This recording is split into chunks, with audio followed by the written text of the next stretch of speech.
out to everybody who tuned in yesterday. You got a 5-unit winner. Utah Jazz keep the point, sweat-free, start to finish. That's how you get a 5-unit winner in. We also had a halftime bet. Shout out to our members. Obviously, if you guys are not a member, you just watched the podcast, did not get our Celtics second half -5. Need a little bit of overtime to get it done, but we got there. And then the one loser, Miami Heat, couldn't hold on, couldn't get it done for us to keep it within the 4. But a nice little winning night to get it back, some big units, and it's getting the week on track, heading towards the weekend, John.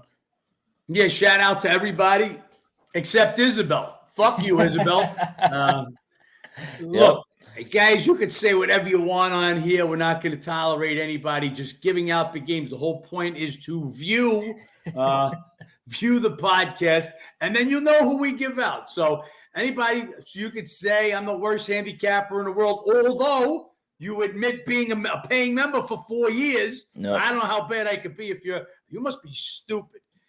Ben, if I'm so bad, would you pay me for 4 years if I'm that bad? Anyway, so yeah, a nice 5-unit. And for the guys that say, oh, you're chasing because you're stuck. Guys, I don't ever chase. I'm not a square. There's no 15-unit, 150-unit bet. It's a 5-unit bet on the bet of maybe the year this year. This is what we call the perfect storm. If you're a Master Edge member, all you got to do is see the ratings, Denver's home rating, Denver's road rating, Utah's home rating. Get the difference of points. Then let's figure in the spot. We've got Denver, now the second worst against the spread team on the road against the Jazz, the best home team against the spread. On top of that, the Jazz have won 14 of the last 15 at Salt Lake City. No shots. We're going to try to get even in one day. This was a 5-unit bet. If we were trying to get shots, we'd make 5-unit bets on all the games. That's not the case. So just want to address that. And again, guys, I don't unlike some social media outlets, I don't stomp out free speech. Your speech is free. Just can't say who we got on YouTube or Instagram. We'll block you. And that's the only time I'll block you. And you can't get ugly with me because you wouldn't get ugly with me in person. Don't be a keyboard warrior and get ugly with me there either. Anyway, back to last night. It's a step in the right direction. And for the guys that said, oh, you got lucky with the Celtics games. Yeah, we got fucking lucky. Can that happen once in a while? But when we get unlucky, let's say the Dolphin-Jet game, and we're on the under, and it's 10 points have been scored in the first 29 minutes of the game, and then there's 2 pick sixes, one being a 99-yard touchdown, pick 6 for a return for a touchdown, and we get back-to-back punt return weeks for over 90 yards. That's unlucky. So we suck when we lose them, and we suck when we win lucky too. Come on, guys, give me a break. We'll take it. We'll take being lucky. Let's hope that turns NBA around. So yeah, going to talk some NBA today. We'll start with that, and then because it's a short little card, only 5 games today, we'll talk some NFL. Yep, before we dive into today's slate, we can recap a little bit about yesterday's slate, and luck was a big part of it, not just for us, but everybody. We had multiple, 3 overtime games last night. One of them, the Bulls got a backdoor cover in their overtime game. Obviously, the Celtics couldn't cover the full number. Some totals were covered. Hawks ended up getting to hang on and get a win in their OT game. Toronto, big fight. And the Warriors, we touched on it yesterday, John, just the end of an era falling apart. And now they get the biggest home loss in the Steve Kerr era, 141-105. This Pelicans team, they're starting to look a little bit like the team I was expecting at the start of the season. It said it's one of, if not the best starting 5 last night. 39 assists, 57% shooting percentage. Everyone getting the ball, everyone getting the touches. That's what makes them so good, John. Pelicans are really good. They're showing it right now, and all of a sudden becoming road warriors. I mean, they're blitzing their way through on the road. Destroyed Sacramento, another huge game last night at Golden State, a place where they could not win. But at the same time, you've been hearing us talk about this literally every day. Said it just the other day, how Kerr went to Draymond Green and his own words saying, let's end this the right way. tells you what he knows. At the end, it's the end of Gold State. Yep. Steph, another terrible game last night. Again, what this guy was doing at the beginning of the year, I didn't think it was going to be sustainable. Just as I don't think what LeBron is doing so far to start the year is going to be sustainable come late April, May. That still remains to be seen. Wiggins, goodbye. I don't know what you're going to do with this guy. You just got to get him out of the lineup right now. I know you want to play him so you can get his trade value up for something. Right now, maybe you're getting a ball and a pair of sneakers for this guy, though. I mean, he's that fucking bad. So, Golden State way on the way down. As far as the rest of the games last night, we watched the game of the night for me was Spurs, Detroit. Obviously, I'm only kidding. Two worst teams. It was they have a combined record of 8-64, I believe, something like that. Yeah. A worst combined record of two teams in the NBA, and Detroit still lost at home by 22. That's a bad team. Yeah, they're without Cunningham also. They got some rough goings. What else did we see last night? Wemby showed out at least, though. What was it? Second fastest triple-double as far as minutes played in 21 minutes. So 21 minutes it took him to get a triple-double. Look, we know this kid's going to get there. Like I've been saying, he's just not making that difference yet to San Antonio. San Antonio, that they'll come along for sure. We'll see what pieces they get as they develop. Philly let one get away. Atlanta somehow is now a 1-and covered their last two at home after a 1-12 start against the spread. Took them overtime to get it. A couple overtime games for them. And the game we lost, Miami. We had a great start in that game and went into halftime with the lead. And I think OKC came out on a 13-0 halftime run and a 13-0 fourth quarter run just to put the burial on us. They shot 59% last night, OKC. Last of a road trip. That was a game Miami's got to get. They cannot let that team shoot 59%, and that's what happened to blow that one. And then again, we saw the Clippers just take care of business. Toronto went in. Now they said Siakam late, back flared up. Is that back flared up or heating talks, trade talks? Flared up. We'll wait to see. As we've been telling you, Siakam's the next to go, just a matter of time. And we actually told you, was it yesterday or the day before, when he goes, how would they play if they don't get a big man? Well, they showed you. They slid Schroeder into the point guard, and they played small. As we said, that was a possibility. RJ Barrett really finding a home there, playing good basketball since he's back in Canada. He's a Canadian. So we'll see. We're waiting to see the final on Siakam. But Clippers, I've got them rated the best team in the West now. Denver just showed again last night. They can't win on the road, having problems winning on the road. OKC, Mini right there, New Orleans right there. All of a sudden, that top part of the Western Conference, those are five teams. I could see legitimately any team making a case out of those five. We'll see what we get come down the stretch. Obviously, it's just going to be health. I mean, especially with some of those teams, New Orleans and the Clippers. I mean, those two teams, their season can be cut any given night. So we'll see who shapes up. Health's always part of it. It's part of today's games as well. If you guys want injury updates throughout the day, sign up, massaedge.com, or download the Massa Edge app. All right, John, we got a pretty quick NBA card. Then we can run through some NFL for the weekend.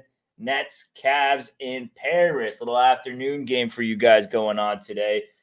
You got Nets who've been playing miserable basketball, coming off a loss against the Blazers. 3-11, 2-12 against the spread. Their last 14, 0-8 against the spread. Their last 8 on the road.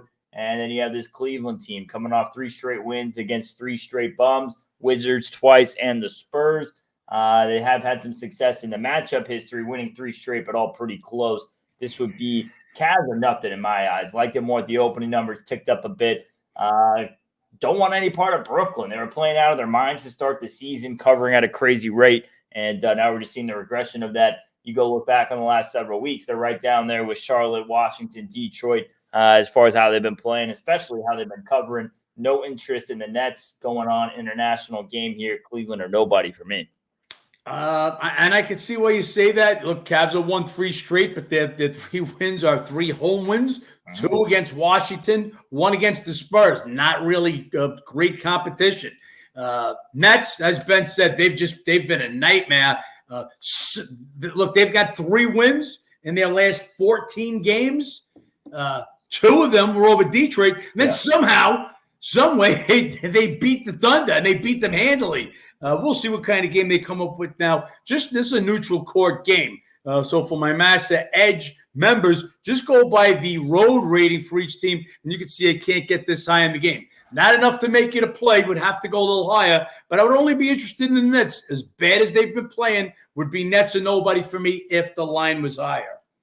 Celtics at the Bucks. Celtics back-to-back overtime win over Minnesota. Porzingis didn't play today. He's probable tonight. And then of all those starters yesterday, who's all going to sit? Who's going to join Al Horford, I should say, is going to be the question. And you have Milwaukee. They're coming in off a loss against Utah. Lillard didn't play in that game. Milwaukee 0-5 against the spread their last 5, not covering, not winning. They have had a lot of success at home, 16-3. They don't cover much. This is just a spot play. I mean, Celtics have absolutely dominated this matchup, so tough to buck an ownership trend. But spots here on Milwaukee. If not now, then when? And I will say that there's a lot of concern. You've heard the interviews with coaching staff Griffin, and you heard it with Giannis about the Bucks, a little bit of panic mode. Everyone has to be better. Everyone has to be better.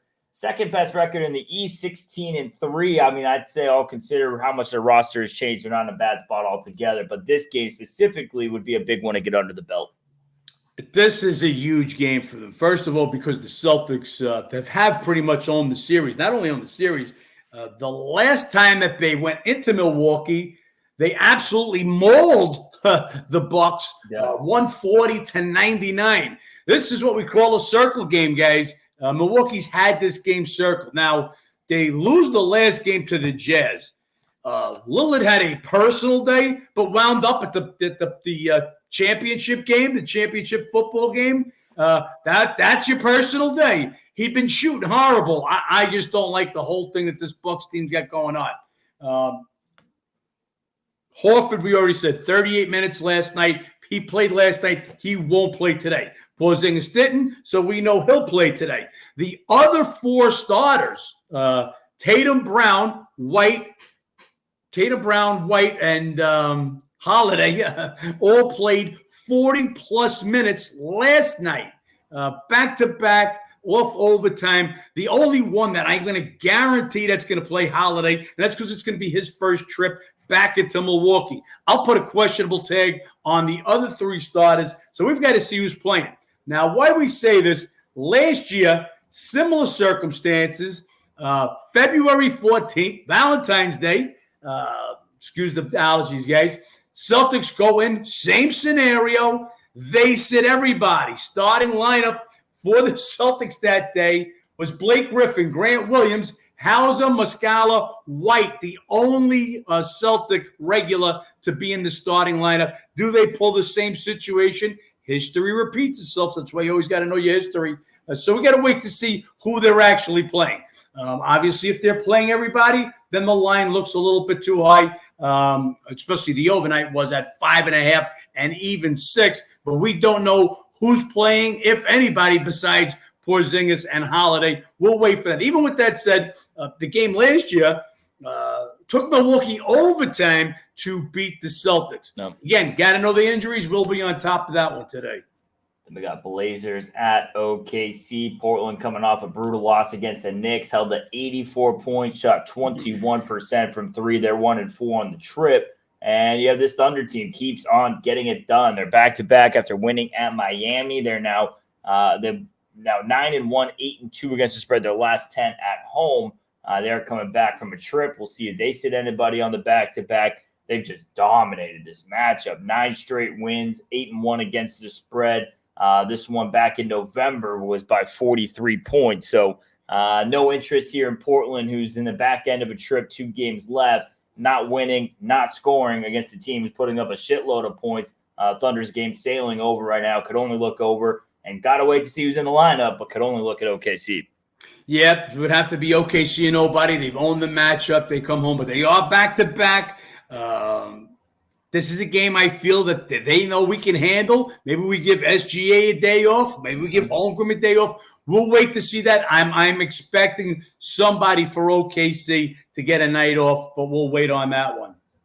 And it's Knicks at Dallas. Knicks continue red hot, coming off that big win at Portland, make it 5 in a row since the Anunoby trade, and they're allowing under 100 points a game since he's come over. Mavs coming off a loss to the Grizzlies, a bad loss to the Grizzlies. Cannot drop that game at home. No Morant, no Jaren Jackson. Didn't matter. Couldn't hold on to it. Then you have no Luka tonight. They're 1-3 in 4 games without him this year. The one win was a big win at Portland. You have this Dallas team who's won both meetings last year. You had the crazy come-from-behind game in Dallas. Luka had a 60-point triple-double. But he's not in. Can't be looking that direction with the Mavs. Has to be Knicks or nobody. They're running hot. Knicks and nobody. Big number on the road. 4 points at Dallas, even though Luka is out. But as Ben said, remember that game last year. Knicks have a 9-point lead with 33 seconds left, and the Mavs pull out a miracle game, and they win that game. They win the last 2 games. It's Knicks or nobody. Mavs just 1-3, 2-2 against the spread in their 4 games so far this year without Luka. But in their 4 games without Luka this year, they're averaging just 222.5 points per game. Knicks, since OG's come over, this is a different team. They're playing out of their minds. OG, 5 games, 5 wins, 5 covers. He's a plus 111 in the plus minus in his time on the court. That's a ridiculous number. Anyway, Knicks in these 5 games also holding opponents to 97.4 points per game. They're playing great D. Mavs without the NBA second leading scorer in Luka. I'm going under. We went under 234 on this one. Knicks all 5 games have gone under since getting OG at 215.2. I gave you the stats with Luka out, and 7 of the last 9 meetings between these 2 teams have gone under. The only one that went over was the game in overtime, the final game in overtime that we spoke about, trailing by 9 with 33 seconds left. So then you've got, prior to that game, 7 of 8 games had gone under, and no game in those prior 8 had gone over 226. So this is a 2-unit bet for me on a total, which is a big total bet for me. And it would be Knicks or no one without Luka. So we got under 234, 2 units. And then last game on the card, we got the Suns at the Lakers. Suns were just absolutely blown out by the Clippers the other night. Allowed them to shoot 62%. They're now 1-3 their last 4. 4-16 against the spread. Their last 20. Can't be backing them right now in my eyes. It's like playing roulette with 5 colors on the wheel. It's not going to get there at that 20% hit rate. Then you had the Lakers who held on to get a win against the Raptors. Couldn't cover. You guys know the story about the free throw disparity in that game. Reddish is questionable to come back. Lakers not covering. Suns aren't covering. 2 teams not doing much here. And you got a PK on the line. Lakers, they have won all 3 meetings this year. They've won the last 5 meetings now. 2 last year. Suns were missing bodies. And the last one was an in-season tournament game. So this is on a weird bridge of Suns used to own this matchup. Lakers starting to own this matchup. A lot of different headlines into some of those Lakers win. Booker out, KD out, whoever it might be. This would be Lakers or nothing in my eyes. They're finally starting to get their number a little bit. LeBron has had KD's number in his career, especially if you take out his days in Golden State. This would be Lakers or nobody here. They're not covering at home, but they're getting wins at home, and I expect another one tonight. Yeah, so everybody's going to say, oh, how could this game be picked? Phoenix is playing terrible. Why don't we jump on this game? Because this is triple revenge. I'm not going to say Lakers own Phoenix. They beat them twice in LA this year, a combined 8 points. The first time they met, that was without Booker. The other time they met in Phoenix, they won by 3. These aren't ownership numbers. This is again, we talk about there's that fine line between revenge, ownership. This to me is a little more revenge. Also, one of the wins was the in-season tournament game with Phoenix. Phoenix is playing terrible, terrible guys. I don't like Phoenix. Don't like the makeup. They can't stop me, Ben, and 3 guys out of LA Fitness on D. Just don't like the way the Lakers are playing either. Lakers, they played 1 good game since winning the in-season tournament, and that was a game to screw us against the Clippers. It was the 1 game that they stepped up. Again, not taking pick with Suns. I would have took a bucket, but it would have to be, would at least take +2 on this game. Just explaining why the game is pick. It looks cheap, but it should be cheap because of the fact triple revenge here. Phoenix is in an absolute must-win in this spot after getting buried by the Clips. Ben gave you their record, and they're against the spread record. And I just think Lakers, now after a couple of W's, big W against the Clippers, hang on for dear life with the, let's call it the benefit of some calls from the ref going to the free throw line. Maybe just a little bit of a game that they let down. Phoenix steps up. So to me, Phoenix are nobody, but you got to give me a deuce or more, and we're not getting there. That line's at pick 'em. If Lakers get this one tonight, John, does it start to become ownership in your eyes? If they bury them, yeah. Ownership is like when we're talking OKC, Portland. OKC just went out there earlier this year in November. They had won 8 straight, and they bury them again by 43. That's ownership. Let's take some more. Where do we see some ownerships? Take a game like last night. So Miami was playing OKC. He had won 6 straight meetings, just 3-3 against the spread, and 2 last year will come by a combined 3 points. Not ownership to me. So there's where we want to say there's a difference between ownership and revenge. You had Philadelphia last night going into Atlanta. Philly had won both meetings this year. They won by 10 in Atlanta earlier in the year. They won by 11 at home. Last year, they won 3 of 4. But at Atlanta last year, they split. And the one they won was in overtime. Not really an ownership. So you got to make that decision. What do you feel if it's ownership? Hey, if the Lakers take the Suns down by 15 or so, double digits, now maybe we're thinking they're owning them at LA. They've only beat them once in Phoenix in forever. So that's another, like when we talk about you might own a team here, you don't own them on the road. Jazz last night, you can't get a better example of owning a team in your building. After last night, now 15 of the last 16 meetings in their building. So when Denver comes back there later in the year, I'm not going to say it's revenge. Utah owns them. And that is the NBA slate today, guys. 1 bet out currently. If you guys want to be a part of anything that gets added, sign up on the app or the website. And let's touch on some more NFL football coming up on this weekend. We've kind of touched on it throughout the week. Actually, before we even get into the NFL coming up this weekend, let's just talk about the coaches. Carroll, Belichick, Saban, all in 24-hour span, 3 legends of the sport. I'm going to put my name out there. Maybe I can get a job. I mean, man, a lot of openings out there, Ben. Yeah, I don't know if I want that New England job. That's a rough project to be put up with. And Alabama, I think they've already had 3 of their top 5 recruits drop out in the next 24 hours. So that's going to be some interesting changes. But some big names available in the market. Doesn't look like Carroll's signing anywhere.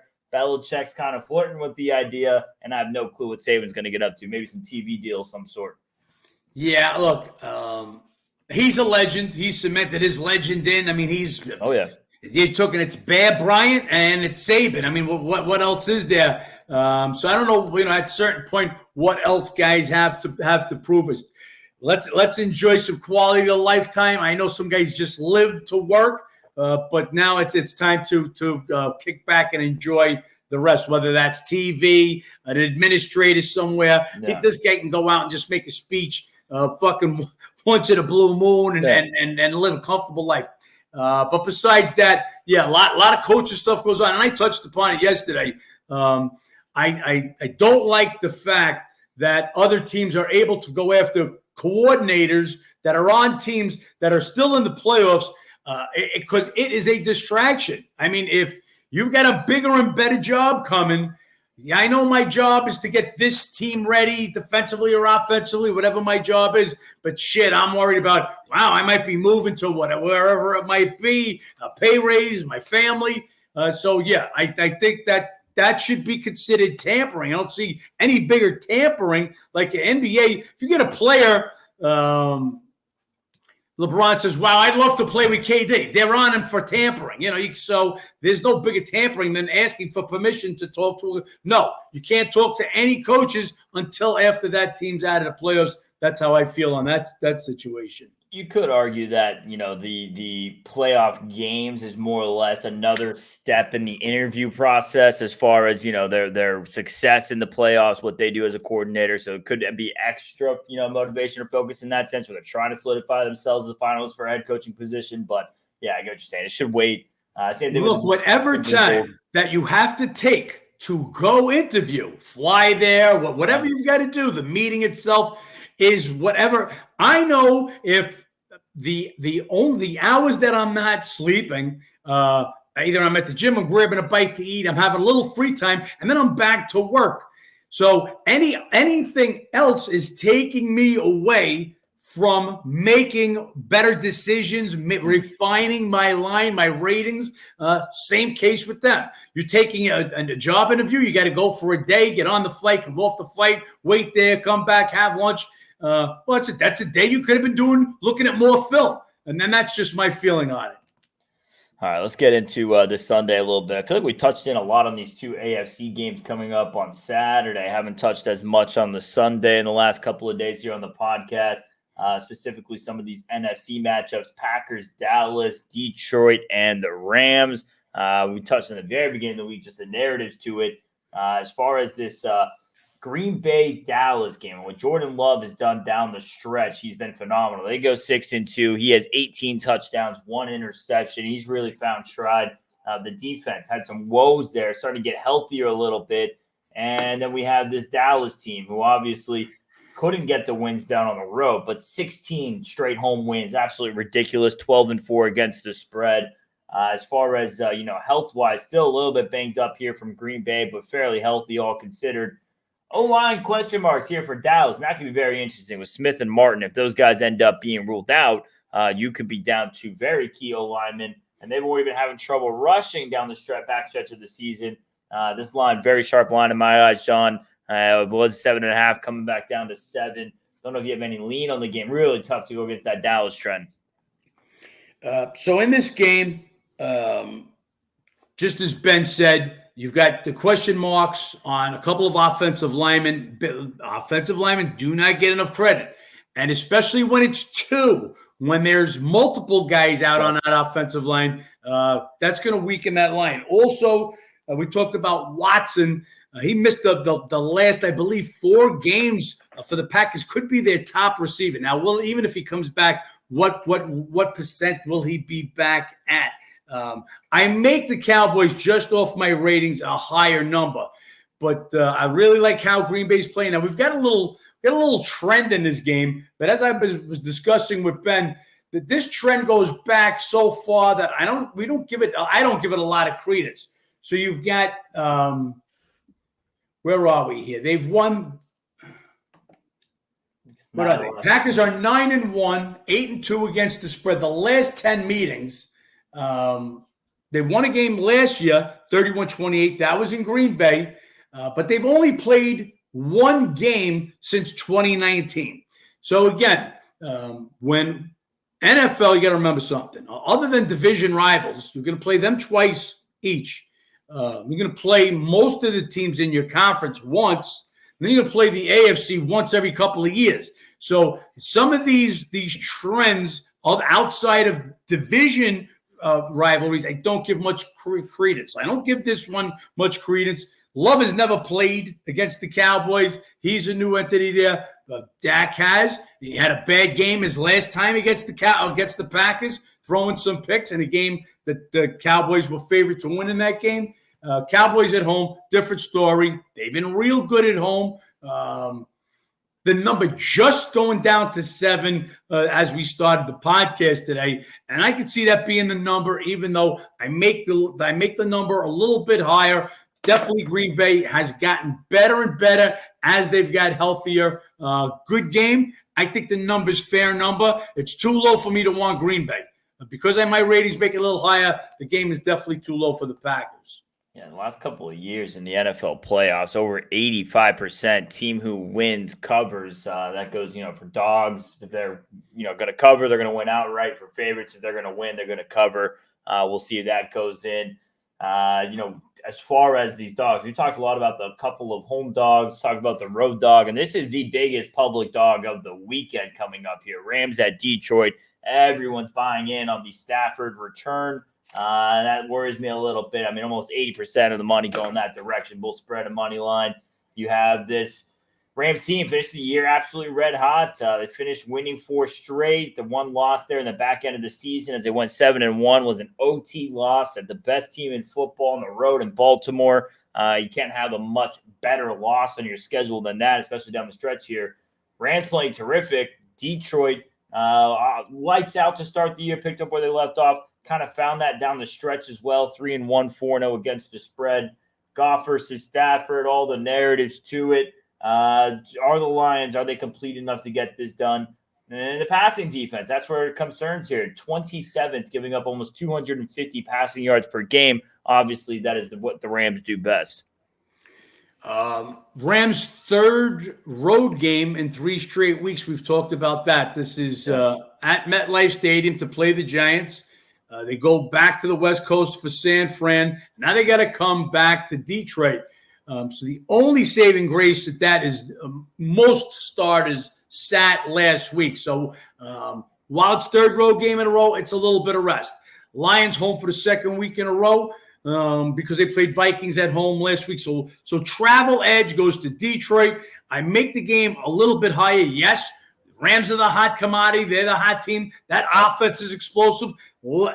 Let's not forget that Detroit's got a pretty good offense also. Oh, yeah.